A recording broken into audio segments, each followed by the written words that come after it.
तो कल हमारा नीट का एग्ज़ाम हो गया है, राइट। अब अगर हम इसकी बात करें, पेपर की ओवरऑल थोड़ी बहुत एनालिसिस अगर हम करें, तो अगर डिफ़िकल्टी लेवल की पहली बात करी जाए तो जैसे पिछले साल का पेपर हम मान लेते हैं डिफ़िकल्टी लेवल पे 10 पे था, तो इस साल का जो हमारा पेपर आया है वो उससे थोड़ा कम है, इट इज़ अराउंड 7 to 8। तो उसके कंपैरिजन में कुछ बहुत ज़्यादा फर्क नहीं था, बट हाँ पिछले साल के कंपैरिजन में हल्का सा एक बेटर प्रोपोर्शन्ड एंड बैलेंस्ड पेपर था हमारा।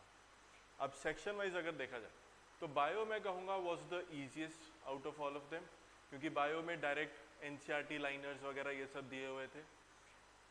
केमिस्ट्री में जो थोड़ा ये था कि केमिस्ट्री भी कुछ बहुत ऐसी मुश्किल नहीं थी, बट केमिस्ट्री थोड़ी लेंदी थी, तो उस वजह से हमारा टाइम केमिस्ट्री ने काफ़ी खाया होगा।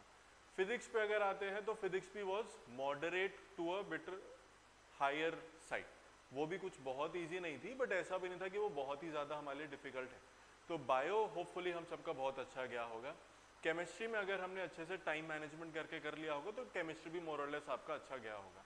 फिजिक्स में जो थोड़ा क्वेश्चन समझ के उस हिसाब से कर पाया है उसका फिजिक्स भी अच्छा गया होगा। एंड ओवरऑल अगर हम एक एस्टिमेटेड एक रैंक और मार्क्स का कंपैरिजन करें तो हमारे हिसाब से जो टीचर्स ने एवेल्यूएशन करी है पेपर की एंड पिछले 1-2 सालों के पेपर और उनके कंपैरिजन मार्क्स एंड रैंक्स की, तो अराउंड इस बारी जो आपका 1000 के लगभग की जो आपकी रैंक बनेगी that will be around 640 to 650 marks की।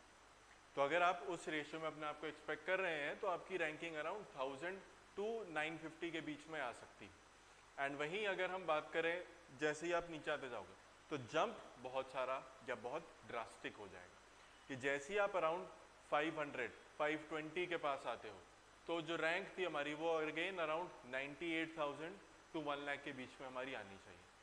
तो बाकी तो जब पेपर आएगा तो ज़्यादा एक बेटर रिजल्ट के साथ हमें पता चलेगा, बट अभी जो प्रेजेंट पेपर आया है एंड जो टीचर के एनालिसिस है हमारे यहाँ पर उनके बेसिस पे हमारा ये है। आप लोगों का पेपर कैसा गया है, होपफुली अच्छा गया हो, तो हमें कमेंट सेक्शन में ज़रूर बताइएगा। ठीक, थैंक यू।